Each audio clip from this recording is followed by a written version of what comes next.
A wolf walks through the forest. Somewhere nearby, a deer is doing everything it can to avoid that wolf. One is the hunter, the other is the hunted. Then a hidden speaker starts playing an ordinary human voice. And suddenly, both animals make the same decision: run. In a study published in 2025, researchers used automated camera speakers to test wild wolves and the hoofed animals they hunt. They recorded more than 100 encounters with wolves and more than 200 with their prey. When the animals heard humans, both predator and prey were more than twice as likely to run compared with harmless control sounds. And they left about twice as fast.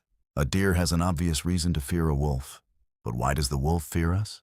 It has teeth, speed, a pack, and the speaker was not playing gunshots. Nobody was chasing it. There was not even a visible person, just a voice. So why can the sound of a mostly hairless primate make one of the forest's most capable predators disappear? Because animals may not be reacting to what a human looks like. They may be reacting to what humans have meant. If you designed a terrifying predator from scratch, you probably would not design us. No claws, no large fangs, not especially fast. Put an unarmed human beside a wolf, bear, or mountain lion, and the human does not look like the obvious winner. But predators are not judged by appearance. They are judged by results. In 2015, researchers compared human hunting and fishing with predation across hundreds of studies. For large terrestrial carnivores, such as wolves, bears, and lions, humans killed them at roughly 9 times the rate that large carnivores killed one another. In marine systems, humans exploited adult fish at rates as much as 14 times higher than natural marine predators.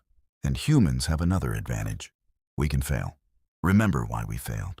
Change the plan and come back. A lion has its body. A wolf has its pack.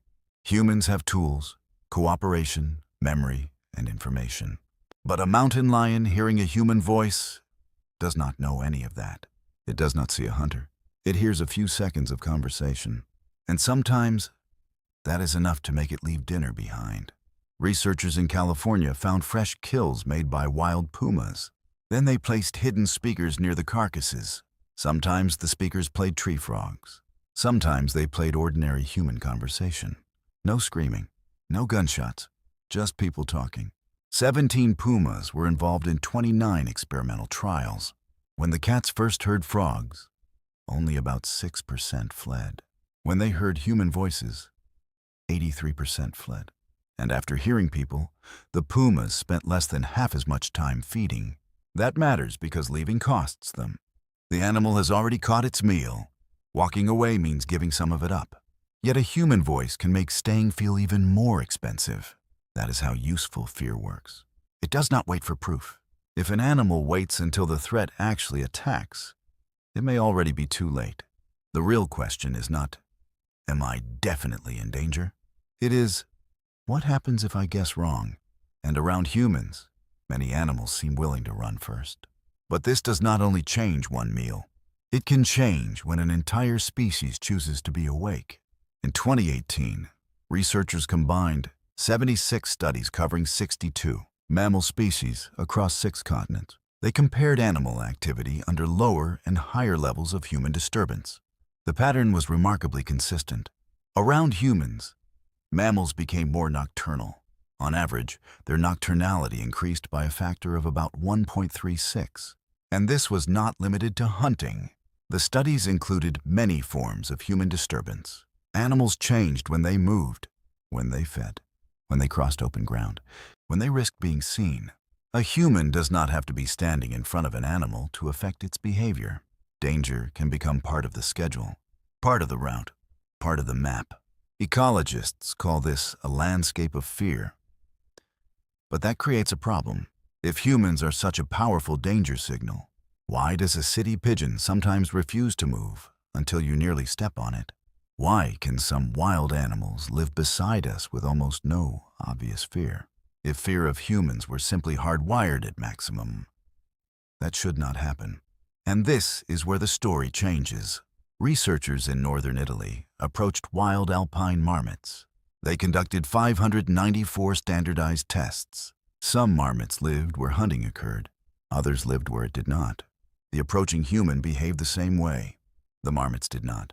In non-hunted areas, the predicted distance at which marmots fled was about 47 meters. In hunted areas outside the hunting season, it was about 56. During the hunting season, about 64.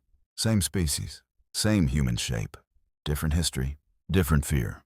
Ordinary outdoor recreation did not explain the pattern nearly as well as hunting did. And that changes the question. Maybe an animal is not simply asking, "Is that a human?" Maybe it is asking, "What does a human mean here?" In one place, humans walk past. In another, humans kill. And the animals behave as if that difference matters. Fear can be adjusted by place, by season, by experience. And some animals can adjust it even further, not just to a place, to a person. Brown skuas breed in Antarctica, far from ordinary human settlements. Researchers repeatedly approached some of their nests. With repeated visits, the birds became more aggressive toward the person disturbing them. Then the researchers tested something simple. The previous intruder returned beside another human who had never approached the nest. If the birds simply feared humans as a category, both people should have received the same response. They did not. 7 breeding pairs were tested. 7 out of 7 selectively followed and aggressively responded to the previous intruder while largely ignoring the neutral person. The birds had not merely learned humans are dangerous. They had learned that human is dangerous. And they learned it within their own lifetime. So why do animals fear humans? May already be the wrong question. Because some animals can change how much they fear us, depending on where they are, what happened before, and even which one of us is standing there. So is that fear born or learned? There is no single answer across species. Natural selection can favor animals that respond cautiously to dangerous cues. Experience can sharpen that response.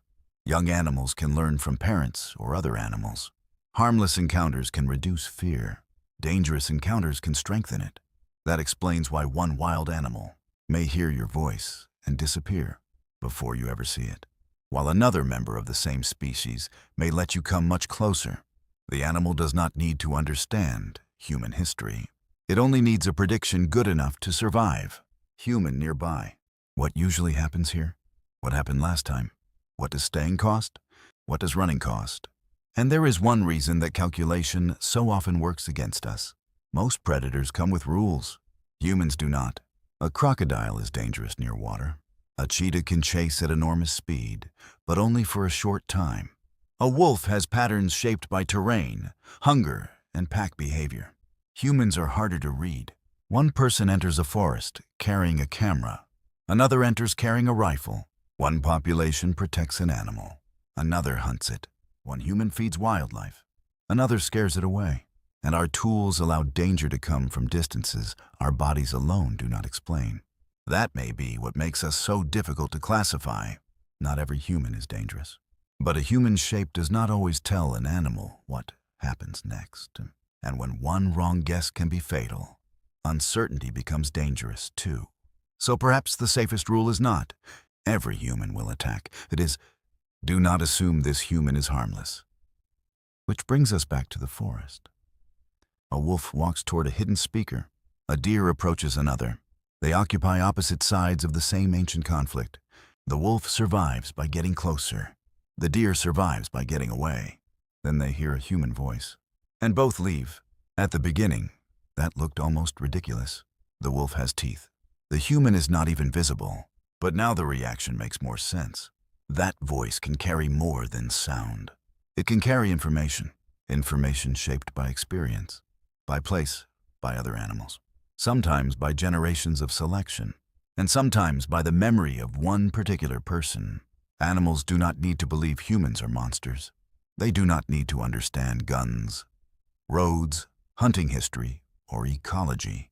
They only need to answer one question: is staying worth the risk? And often enough, the answer is no.